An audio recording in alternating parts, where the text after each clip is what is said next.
என்ன நடக்குதுங்க?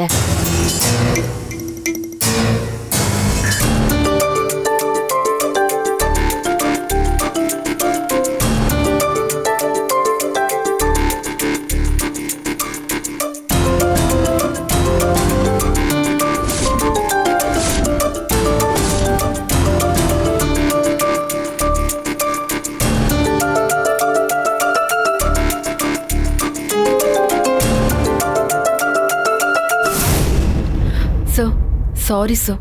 என்ன சாரி? இல்ல சார், ஓடி வந்த வேகத்துல நீங்க வந்ததை நான் கவனிக்கல சார். கவனிக்கணும் மிஸ் அபி. பழைய டெய்லர் ஷாப்ல இருக்கிற மாதிரியே இருந்தா எப்படி? நீங்க இந்த கம்பெனியோட சீஃப் டிசைனர். எதிர்க்க வர ஆளை கூட கவனிக்காம இப்படி ஓடி வந்து விழுறீங்க. நீங்க எப்படி கான்சென்ட்ரேட் பண்ணி உங்க ஜாப் பார்ப்பீங்க? சொல்லுங்க அபி.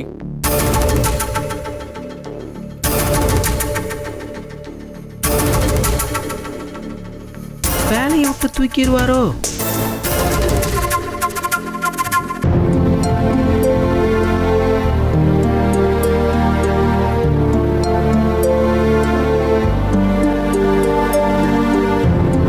ஏன் அபி, என்னை எவ்வளவு நாளா பாக்குறீங்க? என் கேரக்டரை பத்தி என்ன தெரிஞ்சு வச்சிருக்கீங்க? நான் இப்படி கோவப்படுற ஆளா? அது உங்ககிட்ட.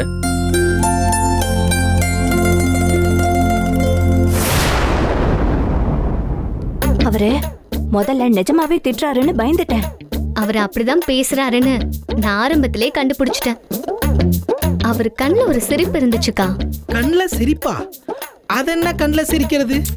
நீ எல்லாம் என்னடா ஆம்பளை? உனக்கு இந்த வருஷமும் கல்யாணம் ஆகுது. சரி, என்னாச்சு? ஏன் இவ்வளவு அர்ஜென்ட்? அது இவ்வளவு வேகமா போறீங்க? இடிச்ச வேகத்துல கீழே விழுந்திருந்தா என்ன ஆவறது? அபி, இந்த கம்பெனியோட சீஃப் டிசைனர் நீங்க. நீங்க கூப்பிட்ட குரலுக்கு ஆளுங்க ஓடி வருவாங்க. நீங்க இதுக்கு ஓடணும். ஒருவேளை இங்க இருந்து தப்பிச்சு ஓடலான்னு பாக்குறீங்களா? இல்ல சார், ஒரு முக்கியமான விஷயம். கம்பெனி விஷயமா இல்ல பர்சனல் விஷயமா? கம்பெனி விஷயம்னா வாங்க, நம்ம கேபின்ல வந்து பேசுவோம். பர்சனல்னா? பர்சனல் தான் சார். தலை தெறிக்க ஓடுற அளவுக்கு என்ன பர்சனல்? அவ்வளோ எமர்ஜென்சியா? ஆமா சார், ஒரு 1 hour பர்மிஷன் கிடைக்குமா? 1 hour-ஆ? சார், ஒரு அரை மணி நேரம் கூட போதும். half an hour-ஆ?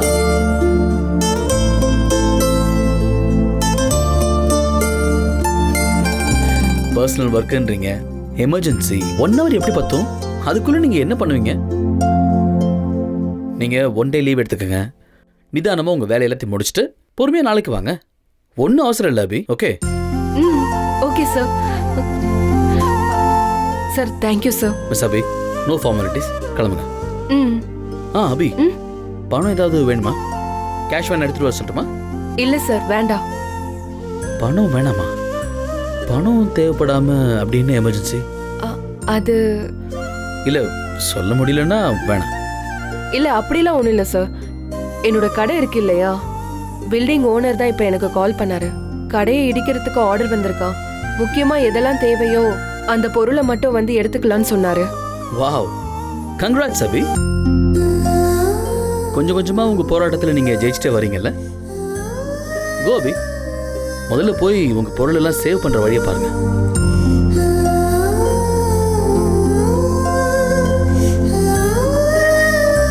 ஏன் அப்படி பாக்குறீங்க? இல்ல, நீங்க இதை இவ்வளவு ஈஸியா எடுத்துப்பீங்கன்னு நான் நினைச்சு கூட பார்க்கல சார். இல்ல, நான் கஷ்டப்பட்டு யோசிக்கிறதுக்கு என்ன இருக்கு அபி? நீங்க தான் இன்னைக்கு என்கிட்ட கிளியரா சொன்னீங்களே, கடை திறக்கிற வரைக்கும் தான் இங்க வேலையில இருப்பீங்கன்னு சொல்லி. ஷாப் ஓபன் பண்றதுக்கு முன்னாடியே அதோட மெட்டீரியல்ஸ் எல்லாம் சேவ் பண்ணிடுங்க. That's all. ஆனா அபி, ஷாப் ஓபன் பண்றது மட்டும் கொஞ்சம் லேட் பண்றீங்களா? ஏன்னா உங்களை நம்பி நிறைய இன்வெஸ்ட் பண்ணிருக்கேன். ஓகே, ஆல் தி பெஸ்ட் அபி. நீங்க போயிட்டு வாங்க, நாளைக்கு பார்க்கலாம். Okay sir.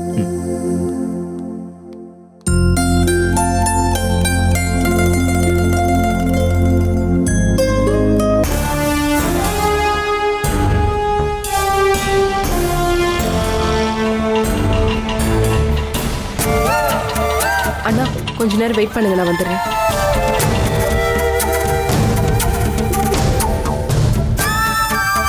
அபி, வாமா. மாமா. அபி, உள்ள இருந்து உனக்கு என்னென்ன தேவையோ எல்லாத்தையும் எடுத்துக்க அபி. நான் ஒரு குட்டியானை வர சொல்றேன். எல்லாத்தையும் அந்த வண்டியில போட்டு உன் வீட்டை கூட போய் இறக்கிடலாம்.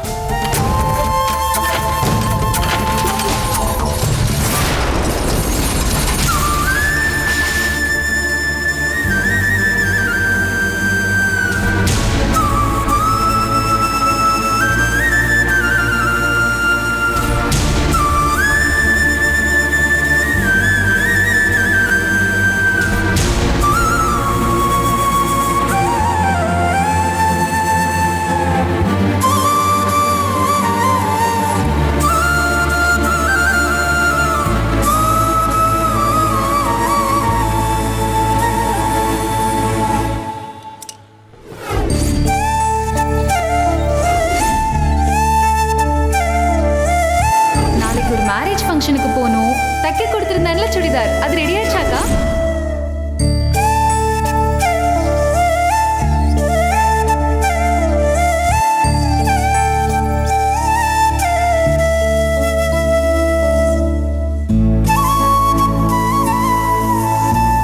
என் பொண்ணுக்கு கல்யாணம், அவசர கல்யாணம் வேற. நாளைக்கு மறுநாள் காலையில முகூர்த்தம். அதுக்குள்ள ஜாக்கெட் தைக்க முடியுமா?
ஹலோ, கடையை மொத்தமா காலி பண்ணி கையில கொடுக்க போறீங்களா?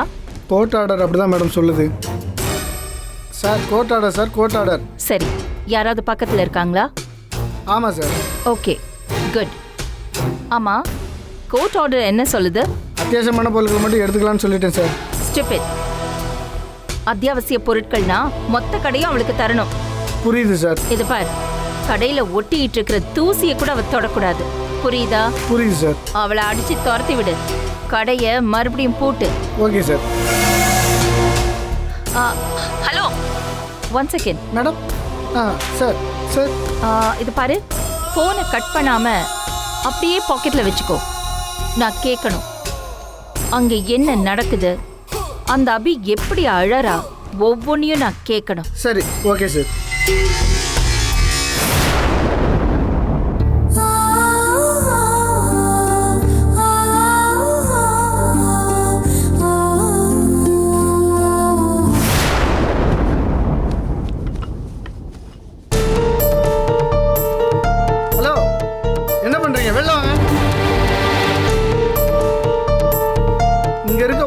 எடுக்க முடியாது, தெரியும்ல. இங்க பாருங்க சார், கோர்ட் ஆர்டர் எங்க கையில இருக்கு. எங்க பொருள் நாங்க எடுக்கிறோம், நீங்க யார் தடுக்கிறதுக்கு? தம்பி, அத்தியாவசியமான பொருளை மட்டும்தான் எடுக்க முடியும். அத்தியாவசிய பொருள்னா என்னன்னு தெரியுமா? ஸ்டவ், தண்ணி குடிக்கிற பானை, அந்த மாதிரி பொருள் உள்ள எதுவும் இல்லைல்ல. அதனால நீங்க இங்க இருக்கிற எந்த பொருளையும் எடுக்க முடியாது, தெரிஞ்சுக்கங்க. என்னைய நினைச்சிட்டு இருக்க? என் வீட்டுல வந்து எனக்கு உண்டான உரிமையான பொருளை எடுத்து வச்சுக்கிட்டு அதை எடுக்கக்கூடாதுன்னு சொல்லி நீ யாரா? பெரியவரே, கொஞ்சம் மரியாதையா பேசுங்க. போலீஸ் ஒரு வார்த்தை சொன்னேன்னு வைங்க, தூக்கி உள்ள வச்சிருவாங்க, தெரியுமில்ல. கொஞ்சம் அமைதியா இருங்க. சார், நீங்க ரொம்ப ஓவரா பேசுறீங்க. எங்களை அவமானப்படுற மாதிரி பேசுனீங்கன்னா நாங்களும் கேஸ் ஃபைல் பண்ணுவோம், நீங்களும் உள்ள போயிருவீங்க. அப்படியா தம்பி? முதல்ல அந்த வேலையை பாருங்க, கேஸை ஃபைல் பண்ணிட்டாங்க, அப்புறம் பேசுவோம். யோ, அந்த வேலையை பாருங்கயா. Okay sir. சும்மா வெட்டியா பேசிக்கிட்டு. ஒரு நிமிஷம், நாங்க ஒன்றும் பண்ண முடியாதுமா, நீ உள்ள வாப்பா. எனக்கு கடவுளையும் என் அம்மாவையும் தவிர வேற யாருக்கிட்டையும் எதுவும் கேட்டு பழக்கம் இல்லை சார். எனக்கு எதுவும் வேணாம். என் அம்மாவோட போட்டோ மட்டும் போதும். கொஞ்சம் பெரிய மனசு பண்ணி அது மட்டும் என்கிட்ட கொடுத்துருங்க சார் ப்ளீஸ். அப்படிலாம் பண்ண முடியாதுமா. கோர்ட் ஆர்டரை மீறினா எங்க வேலைக்கு பிரச்சனை வரும். டிஸ்டர்ப் பண்ணாம கொஞ்சம் ஓரம் போய் நில்லுமா. சார் சார் ப்ளீஸ் சார், ஒரு அப்பா கிட்ட மக கேட்குற மாதிரி, அண்ணன் கிட்ட தங்கச்சி கேட்குற மாதிரி கேட்குறேன். போட்டோ மட்டும் என்கிட்ட கொடுத்துருங்க சார். அதெல்லாம் தர முடியாதுமா. தேவையில்லாம என்னையாம ப்ரெஷர் பண்ற. அபி, நீ இதுக்கு இவங்க கிட்ட கெஞ்சிக்கிட்டு இருக்க? இங்க பாரு, உனக்கு வேண்டியதை நீ போய் எடுத்துக்கோ. நான் தான் செஞ்சேன்னு சொல்லி போலீஸ் சரண்டர் ஆகி நான் ஒத்துக்கிறேன். ஐயோ, கொஞ்சம் பேசாம இரு ரகு. அவர் பெரியவர், அவருக்கும் மனசாட்சி இருக்கு. அவர் கண்டிப்பா நமக்கு நல்லது செய்வாரு.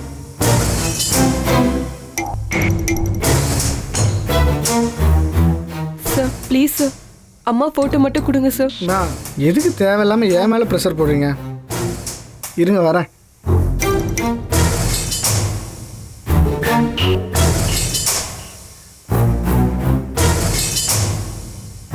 மேடம், அவங்க அம்மா போட்டோ மட்டும் எடுத்துக்கிட்டுமான்னு கேக்குறாங்க. ஹே இடியட், நான் தான் சொன்னேன்ல, அந்த கடையில ஒட்டிட்டு இருக்கிற தூசியை கூட அவ எடுத்துட்டு போக கூடாது. உனக்கு புரியுதா இல்லையா? முதல்ல போனை வை.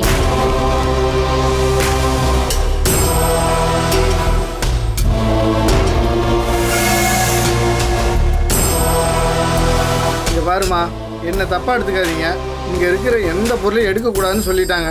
என்னால எதுவும் பண்ண முடியாது. ஓரமா போமா.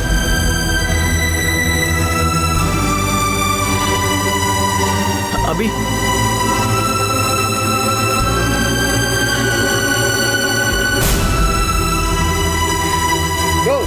உனக்கு என்ன மனசாட்சி செத்து போச்சாயா? பாவம், அந்த புள்ள என்ன கேட்டது? அவங்க அம்மா போட்டோதான் கேட்டது. ஏயா, அடி மனசை கத்தி போட்டு அறுக்கிற மாதிரி சட்டம் உங்களை வேலை செய்ய சொல்லுதா? சார், உங்க எமோஷனை என்கிட்ட கொட்டாதீங்க, சரியா?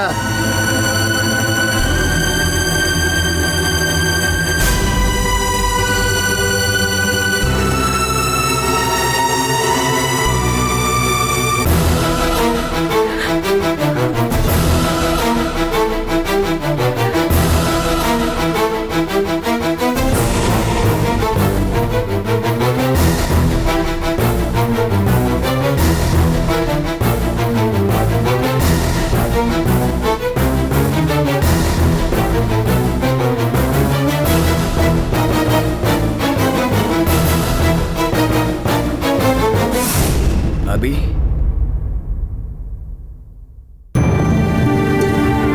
இந்த அபி கையோட வீட்டுக்கு எடுத்துட்டு போய் வை. குடி அபி.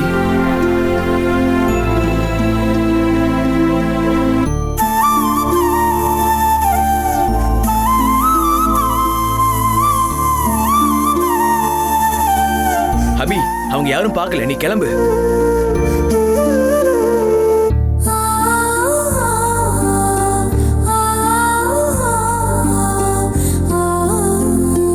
அபி, சொல்றேன்ல, கிளம்பு அபி. சீக்கிரம் அபி, கிளம்பு. உழைச்சிதான் சாப்பிடணும்னு சொல்லி தந்தா என் அம்மாவோட போட்டோவை கூட நான் திருடி தான் எடுத்துட்டு போக முடியுமா ரகு? ஐயோ அபி, புரியாம பேசாத. நம்ம பொருளை நாம எடுக்கிறதுல எப்படி திருட்டாகும்? நம்ம பொருளையே இன்னொருத்தரோட கண்ணில இருந்து மறைச்சுதான் எடுத்துட்டு போகணும்னா அது நிச்சயம் திருட்டுதான் ரகு. அபி, நீ கொஞ்சம் போறியா? வேண்டாம் ரகு, அம்மா போட்டோவை மறுபடியும் உள்ளேயே கொண்டு போய் வச்சிரு. ஐயோ அபி, நடக்கிறது உனக்கு புரியுதா இல்லையா அபி? இந்த வீடு, கடை, சொத்து எல்லாம் எவனோ ஒருத்தன் கண்ணுக்கு ஊத்திக்கிட்டே இருக்கு. அதான் இந்த மாதிரி ஆளுங்க மூலியமா ஆட்டையை போட பாக்குறானுங்க. அது மட்டும் இல்லாம இந்த கேஸ் எப்ப முடியும், அதுல நாம ஜெயிப்போமா தோப்போமானே தெரியல அபி. கண்டிப்பா ஜெயிப்பேன் ரகு, கண்டிப்பா ஜெயிப்பேன். அது தனி மனுஷனோ இல்ல அரசாங்கமோ யார் செஞ்சிருந்தாலும் சரி,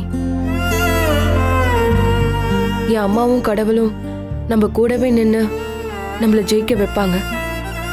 அப்படி ஜெயிச்ச பிறகு நான் பழைய கம்பீரத்தோடு நடந்து வந்து அம்மாவோட போட்டோக்கு மாலை போட்டு நான் சாமி கும்பிடுவேன். அது வரைக்கும் அம்மா போட்டோ உள்ளவே இருக்கட்டும்.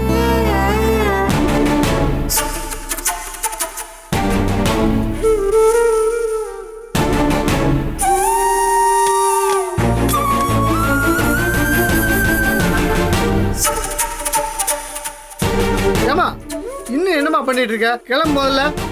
சும்மா ஒரு தடவை சொன்னா தெரியாதா? யோ நீ ஆபீஸ்ல தான் உன் அதிகாரம் தங்க வச்சுக்க, இந்த கடையில ஏன் கட்டுற? சும்மா என்கிட்டலாம் கத்தக்கூடாது சரியா? கிளம்ப முதல்ல. மாமா யோ, சண்டை போடாதீங்க சார். நீங்க உங்க டியூட்டியை பாருங்க. என் அம்மா போட்டோ இங்கே இருக்கட்டும். இந்த கடையில இருக்கிற ஒவ்வொரு தூசிக்கும் உணர்வு இருக்குன்னு நம்புறவனா, அதனால அதையும் நான் இங்கே விட்டுட்டு போறேன். என்னை யாராலையும் ஒன்றும் பண்ண முடியாது.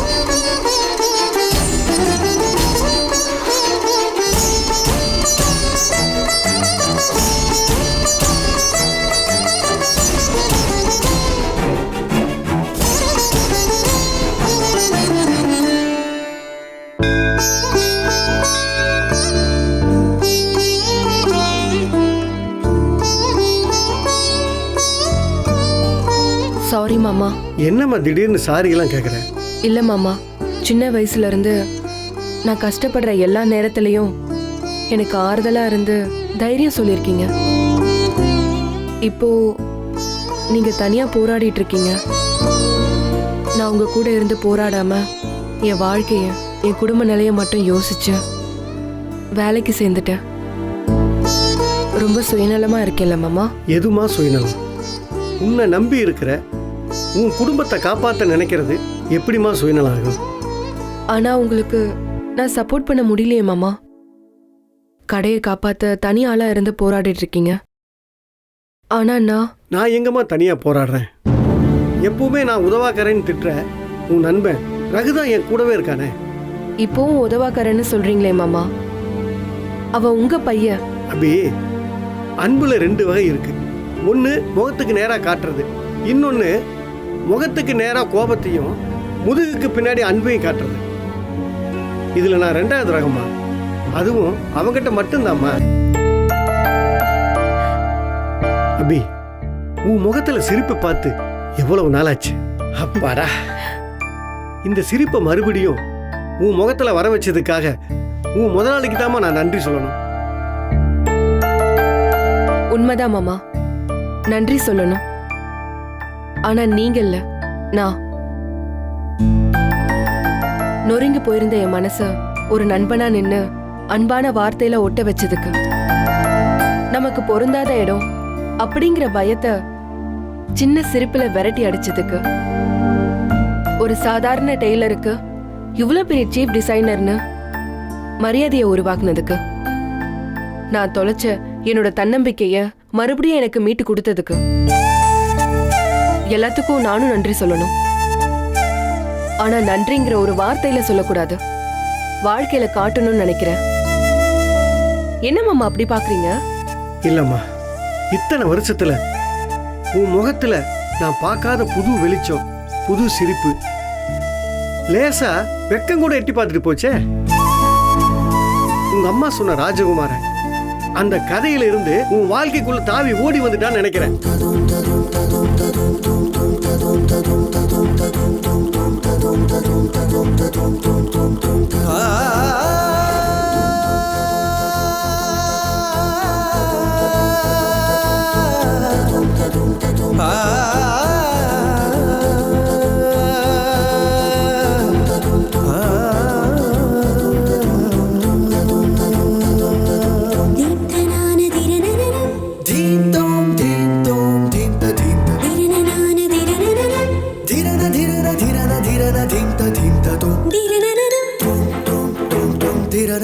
Dee